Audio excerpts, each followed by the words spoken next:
All right, so the topic is STEM to STEAM to STECSEMCSEPLIDSDRAMM.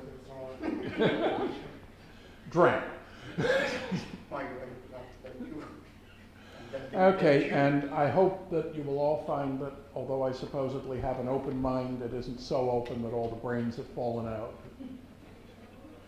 We'll see.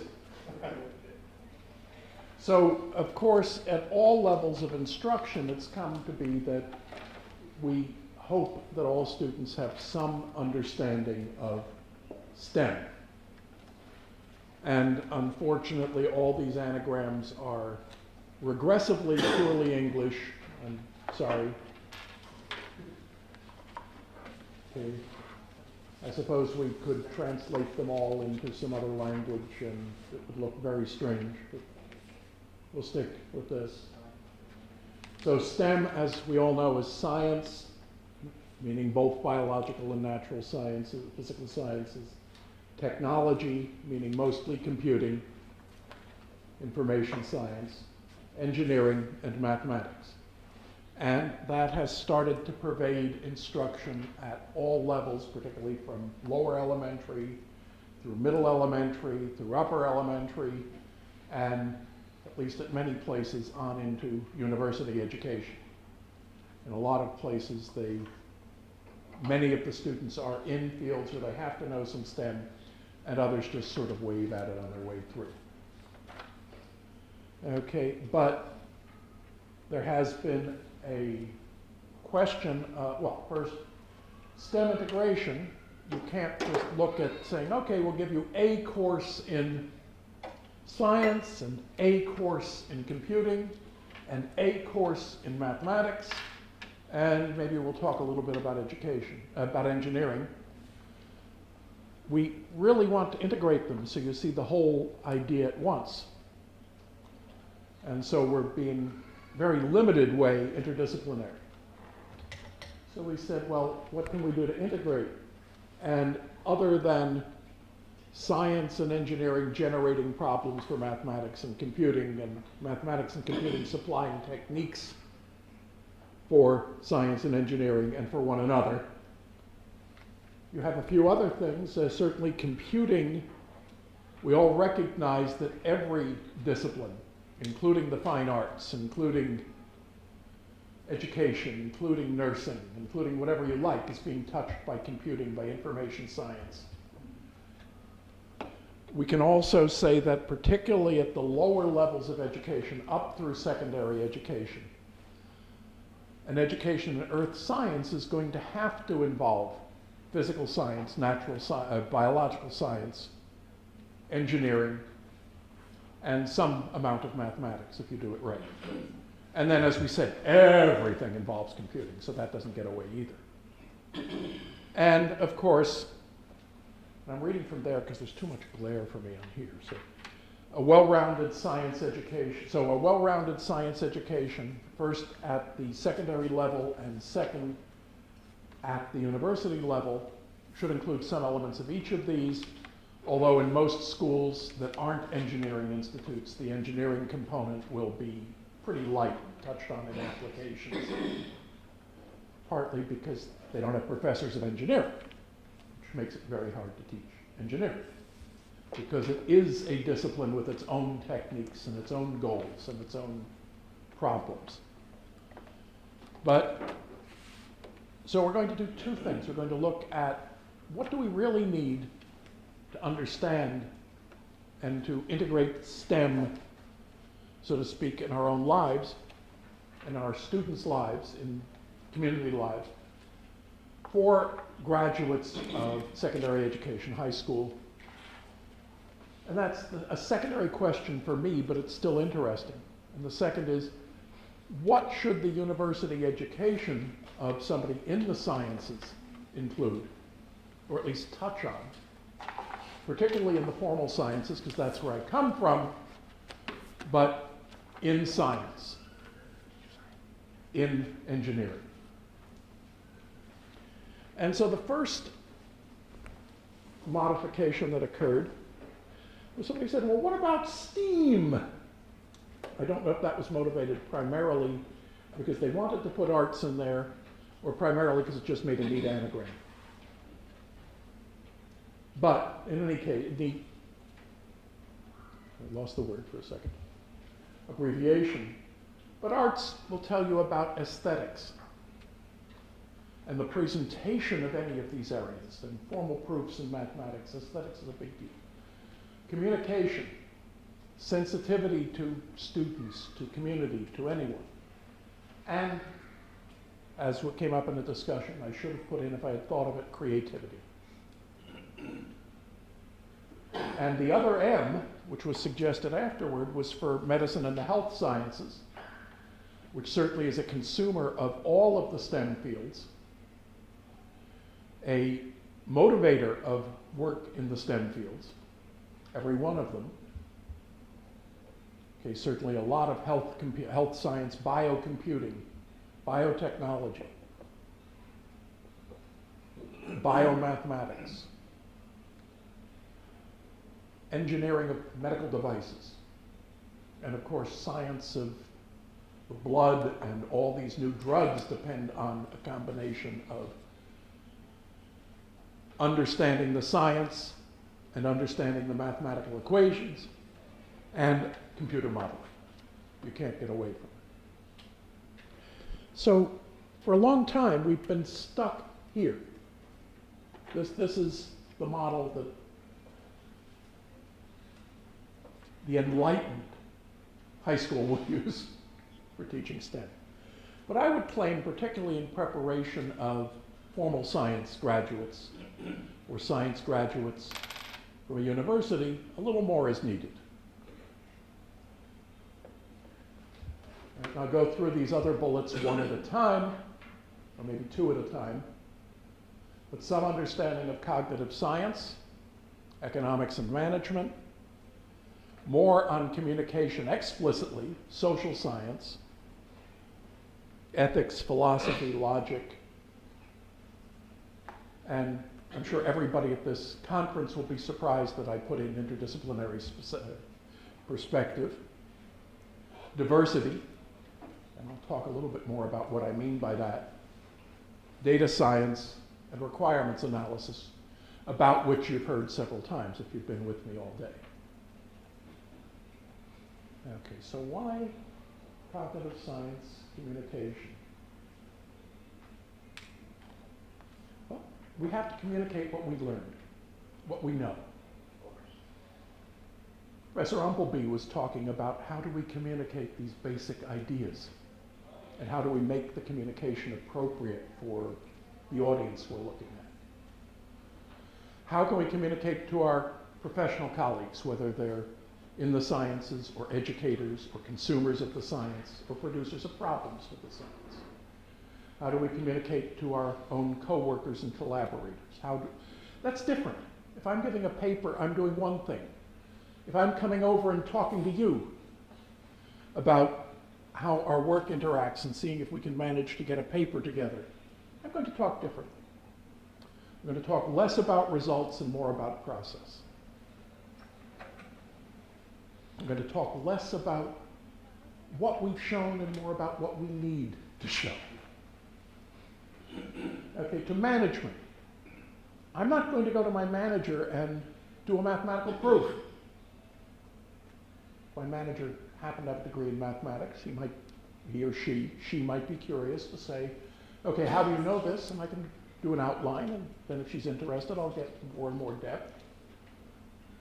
For the most part, I just want to say, here's what we found, here's how we did it, here's how much you can rely on it, here's the assumptions that had to be true, depending on how much detail we need in the particular case, which will in part depend on how much risk there is in what we're doing, and how much possible opportunity there is in what we're doing. Make sense? I hope. Okay. And to the public. Writing science, writing mathematics, writing anything is not easy. And it unfortunately is not very prestigious either, except for a few people. And then communication of results. I need to document for ongoing projects. That's a big deal in software engineering.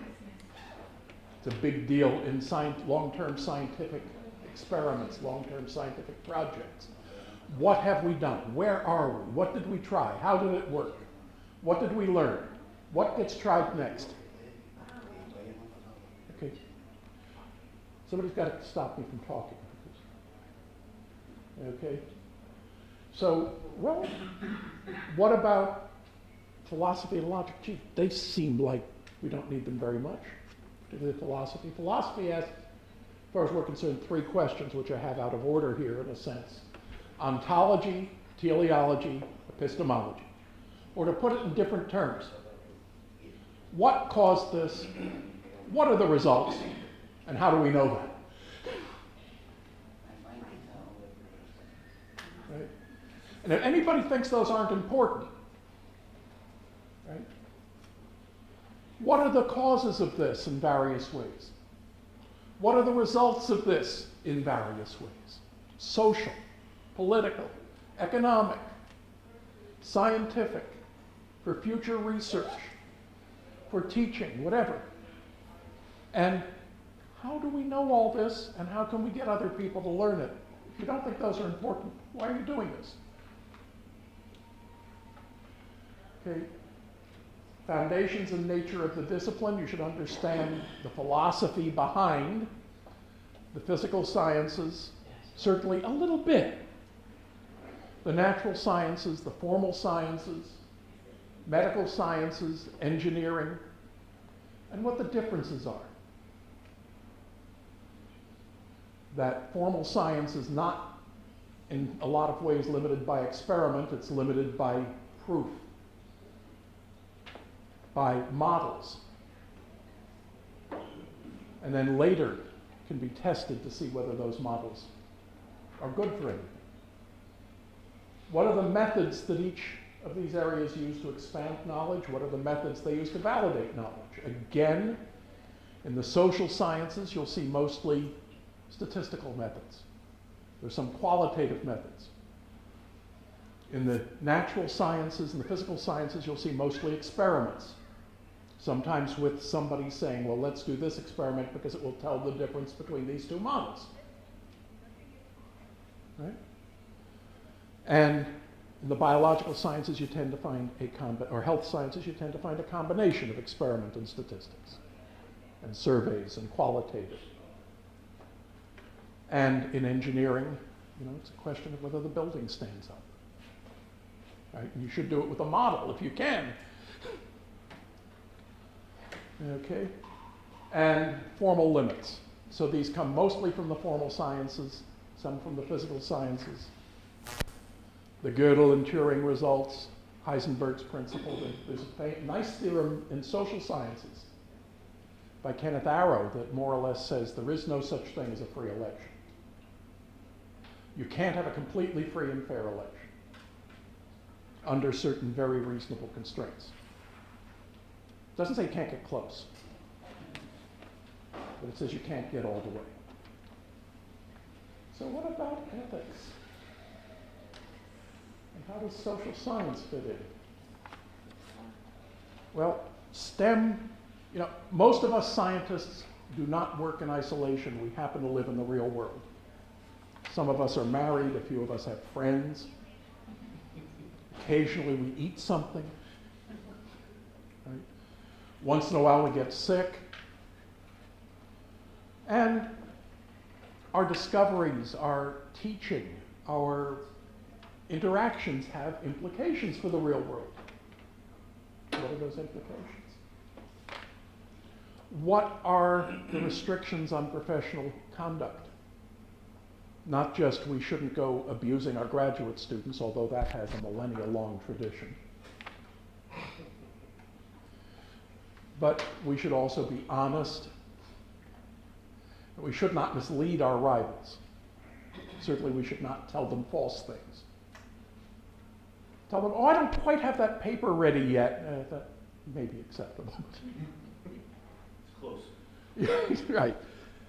Meaning, I haven't gotten the letter back from the publisher. Okay.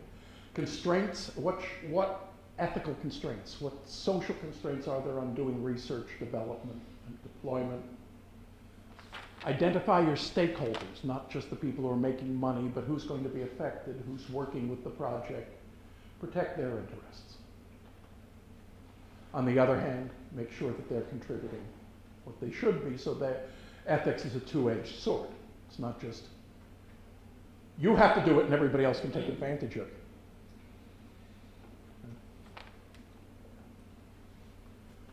And the ever emerging issues of privacy, confidentiality, information security, intellectual property. And most scientists, Professor Cayos's examples to the contrary, are going to be educated, intelligent professionals living in society, and as educated, intelligent professionals, they have some obligation to that society to try to meet its aims, to try to keep it from doing stupid things. Now, that's not going to work. You still have an obligation to try. Right?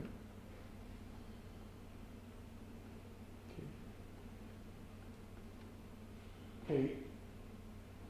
You have to, and this is more the social science end, respond to changes in social norms and expectations.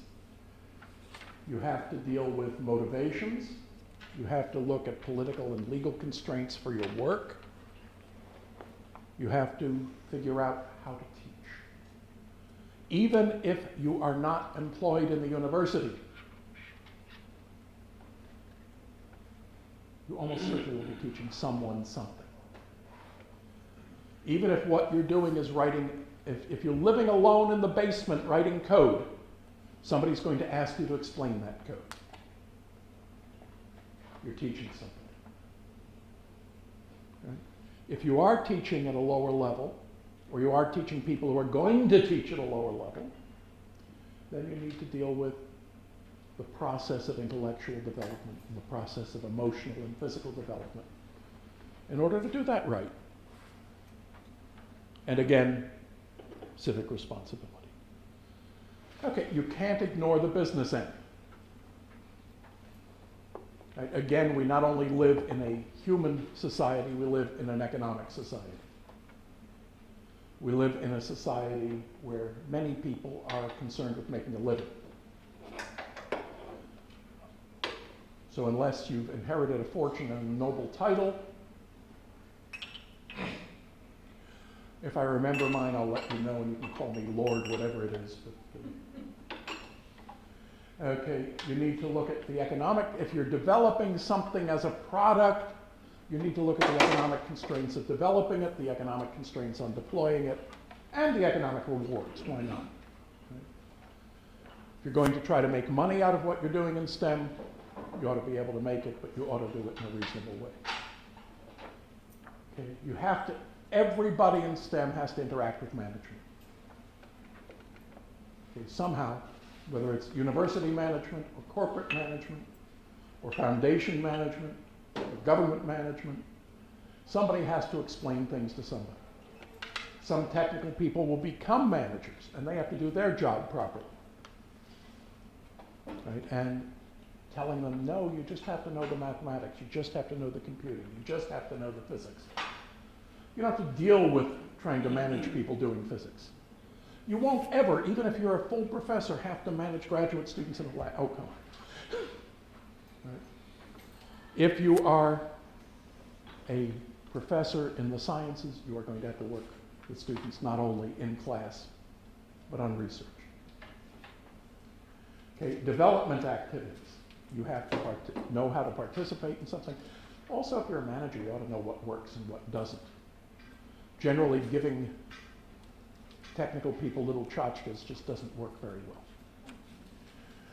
Giving them a little bit of extra time or some opportunity to work on projects they like, or for people who aren't as well paid, women, no. Giving them a little bit of extra money for doing something good. You should know, morale and team building, if you become somebody who's responsible for a team, you need to know how to do that. If you become a team member, you need to know how to participate in that.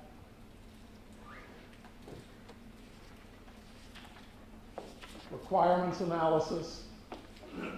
I think I've talked about that, as I said, for hours already, or it seems like hours, even if it's been minutes. It's fairly obvious to read through, but fairly important. Okay.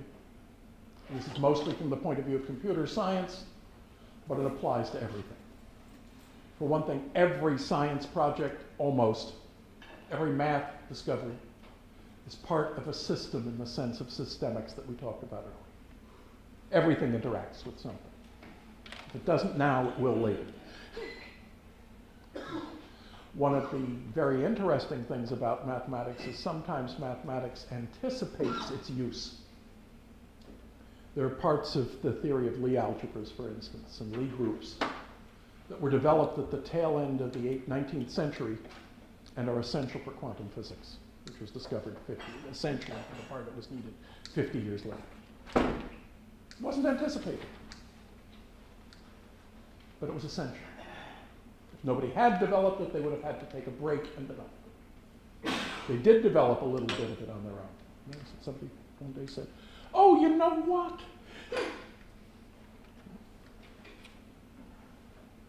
Data science, how to get information, and as was brought up at a previous session here, how to deal with insufficient information. Okay. And how to present your results so that they can be believed, so that they can be remembered, so that they will be acted on. Okay. Or so you can get people to buy them. Right? And interdisciplinary perspective and diversity, I've heard it a couple of times recently, and I hadn't expected, it came up in conversations where this wasn't the topic, saying a team that's analyzing requirements or designing a large project benefits enormously from having both social diversity and background diversity, intellectual background, discipline diversity. You can think of things in different ways, you can combine things in different ways. People who are in mathematics will tend to communicate one way. Somebody even in chemistry will say, no one will understand that. You have to do it this way because otherwise I can't understand mathematics. And the mathematician will say to the chemist, no, you can't say it that way. Right? And so everything improves. Okay. You also have to deal with diverse learning styles, and I didn't put that in just for you. And diverse cognitive styles, so you have to, it's not just a matter of adjusting to them. It's a matter of saying some people think certain ways, let's benefit from that. Let's benefit from the person who's a visual thinker, from the person who has exceptional verbal skills, from the person who sees relationships, from the person who's sensitive to the human factors on the team, human changes in morale or emotions. Everything can help. It can also hurt. So you have to figure out how to make it not hurt so much, because you're not going to be perfect, and how to make it help as much as it can. You won't be perfect at that either, but so. Okay, and finally, and there are plenty of famous examples, understand differences in idiom, in vocabulary. Some words, even though they're perfectly ordinary English, will be insults to certain groups or in certain contexts, or will be totally lost. Behavior, proxemics and kinesics. How close do I get to you if I really want to communicate closely to you? Should I stay here? Is that polite? Or should I come up here and talk to you because that's what you're used to? Maybe it means more if I do that. Maybe it's something where you want to back away. I should understand that or try to. Because otherwise we're lost. Nobody's perfect. Right? But it doesn't, and I won't even say you shouldn't make the same mistake twice because everybody gets tired. But you shouldn't keep making the same damn mistake. Right? And not caring. Okay. In summary, obviously I've explained a bunch of things more than once. I could have grouped them separately. I probably could have put some other discipline in and taken some out. I could have repeated some things. I could have removed some repeats. Could anybody want to add some things that, can make this 100 pages? Okay, and probably we should defer to Margit and say, well, we should have addressed education a little more. I don't doubt it. I went with what I knew. Okay, the other thing to say is we certainly don't mean that everybody is going to be a STEM student in college, that everybody is going to go out and work in STEM.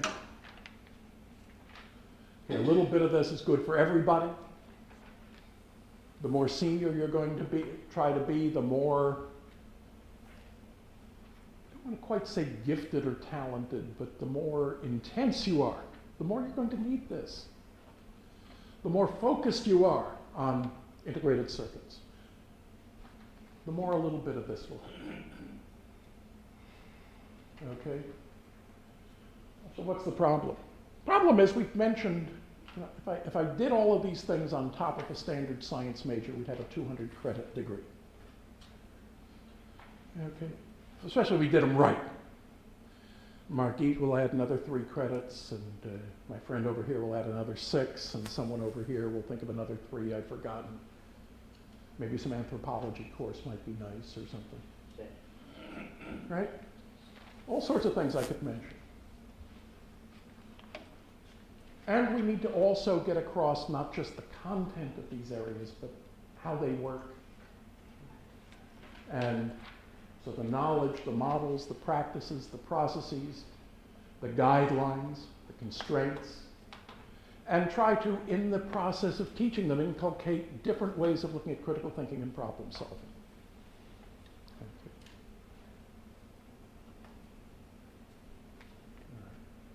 So I need both a disciplinary judgment in my own discipline and maybe a little bit less in some related disciplines, and an interdisciplinary perspective. But we don't have the time. We don't have the energy for the students. We don't have the energy for the teachers. Right? And we certainly don't have the time to retrain all the teachers to go at these things interdisciplinarily. So what do we do? Well, first thing is get good advisors who know not only the courses but the instructors, and can talk to people as well. Try to get universities to develop some broad spectrum courses and programs, and do lots of mentoring, undergraduate research, internships, career placement, and discuss why each of these pieces, or at least some of them, are advantageous. Okay.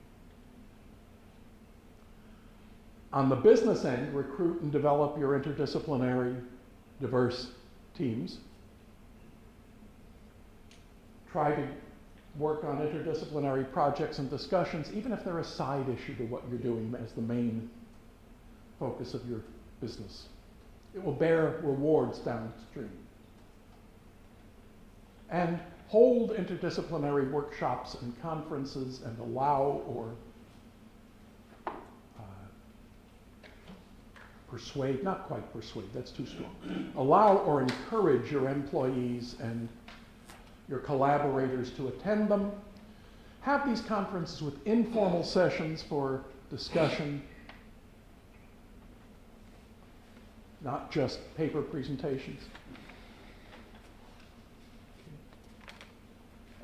And let's talk. What have I left out? What's wrong? What's right? Yes, sir.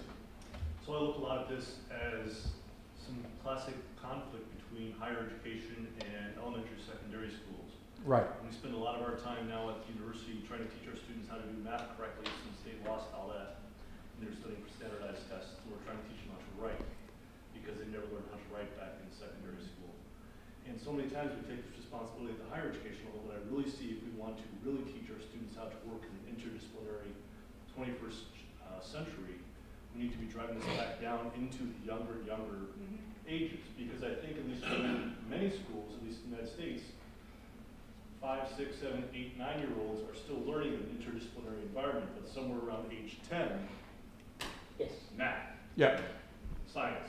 Yes. And we can only do so much at the higher education level to try to knit together at the top, and I think that unless we can work on the under Yeah. classes, which is widely distributed across communities, counties, states, countries, it's going to be a challenge for us to try to do the best job we can with the patchwork, good advising, good mentoring, good collegial collaborations at the faculty level to try to fix the problems that were initiated when the child was 10. I agree. There is some tendency, though it's very slight, to try to get some more interdisciplinary STEM projects even in the high schools. But I fear that they're still very narrow. They wind up being almost canned problem solving. Even if the solutions are different, the problem is so tightly laid out that it doesn't call for much critical thinking or analysis or communication at the problem solving level. If I may add, knowingly or not, in higher education, we are looking for efficiency. But we don't notice that the price of increasing the efficiency is that we are lowering the effectiveness. Write that down. This is ABC, I mean, in system approach, this is ABC. So with e-learning, you increase even more the efficiency, the economical and the time efficiency, etc., but this has the cost of lowering the effectiveness.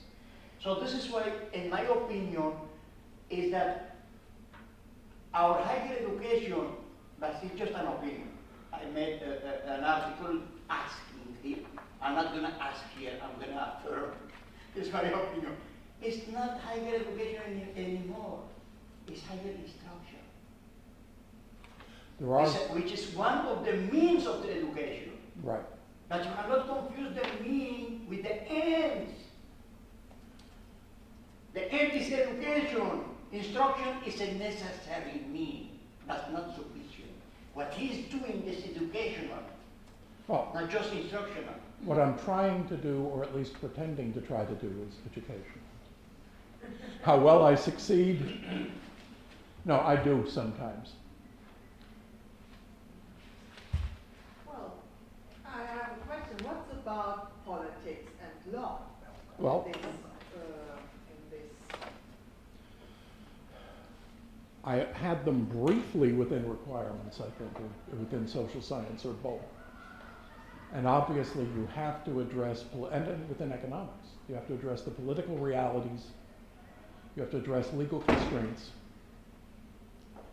And part of those can also be addressed when you start considering privacy, confidentiality, intellectual property, and when you deal with the health science end. You may not have time, we certainly don't have time to do everything, Yeah. but you have to find places, I mean, this is where I'm left, right? Since the high schools are not like, it's one place where Latin America used to do very well. The high school instruction was quite detailed, and when it worked, it covered an awful lot. But what I mean is... But, so you have to find places, so we have to find places to put all of these aspects in and come up with, I have too long a list of broad categories, but I have to suggest those to start with. And then within those half-dozen broad categories, figure out places in which to bring up all of these issues. That would be my best. Well, you can't know everything. So, indeed, you have to bring together different persons to solve, for instance, a problem. And if you have such a curriculum, you have a specific structure. So, this structure is sometimes very tight, and you need some space to develop Absolutely. something together, Well, one way for at least US universities, because we don't do as much as European or in principal Latin American universities, high schools. So people come in and we generally have a general education requirement, as I'm sure most people know. And I think the main thing would be for science students to try to first move a little bit of this into appropriate science courses. Certainly I can teach a moderate amount of this in a software engineering course. I can teach a moderate amount in possibly some other courses. You could teach a moderate amount in an applied mathematics or mathematical modeling course for the mathematics majors. You could talk about design of experiment and bring some of these things in the social sciences. And I'm absolutely certain, I just don't remember the curricula that well, you could do it in the physical and the natural and biological and physical and health sciences. In fact, you have to do it in health sciences.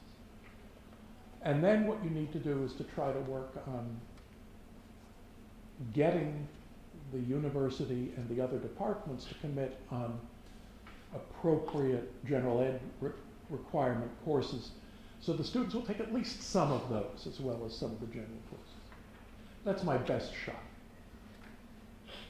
And if you actually ask me what I think would be the best course for people who are going to do teaching would be, I think I gave this talk a couple of years ago.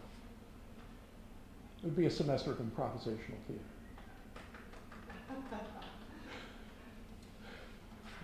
Learn how to interact with other people, learn how to tell when they're totally bored, learn how to shut up when other things are happening. I haven't learned that perfectly.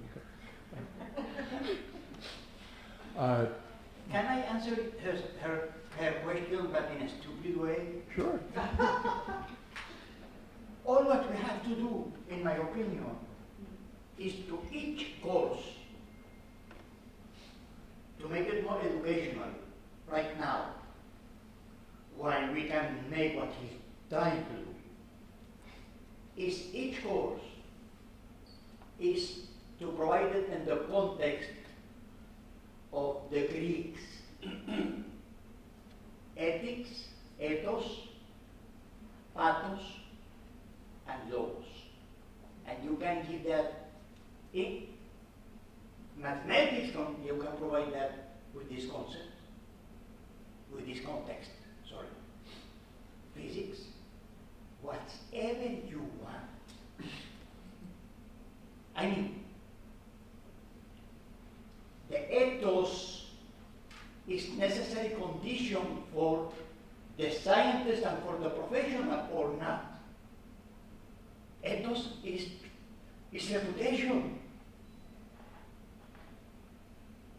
It's a minimum of ethics. We are doing nothing about that in our universities. On the contrary, how many professors are anti-ethical? They should go out of the university. How many of them have academic corruption? Ask yourself. I'm not affirming, I'm asking. Second, pathos. If you are not motivated, how you can motivate your student to learn? So it's a problem of meta-learning. That without pathos, without motivation, without emotion, which is the thing that moves people, how you can give meta-learning. The learning how to learn, which is the most educational thing that you can find in your life. To learn how to learn. Right. If you learn how to learn, you don't need anything else. Except sometimes you'll be way behind. And then the logos. If it's mathematics, it's mathematical logos. If it is physics, it's a physical logos. But in any sense, you have to take into account the social logos.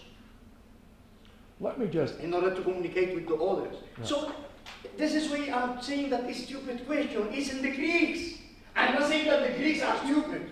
Let me go... But I am saying that this has been said, 2,500 years ago. Oh, it's so old, who cares? It's No. so Let me go just for one example, though, and I teach, in addition to other things, statistics courses. And I'm not saying this is perfect, but the students come in from social sciences and from sciences and more or less are of the opinion, why the hell do we have to learn this? And also, in many cases, they don't communicate very well, especially in writing. So the very first assignment, and then again the very last assignment, go out and find some papers in your discipline that use statistics. Tell me what they're trying to do, how they use statistics, and they don't have to explain it very well the first place. What you learned from the paper, what was interesting, what was surprising, and what else should have been done. And then write it up. Write up a paragraph or two as an annotation. And at the end, you'll be doing maybe 10 sources, write a summary of those sources. Tell me what was going on that was in common. It was the thread.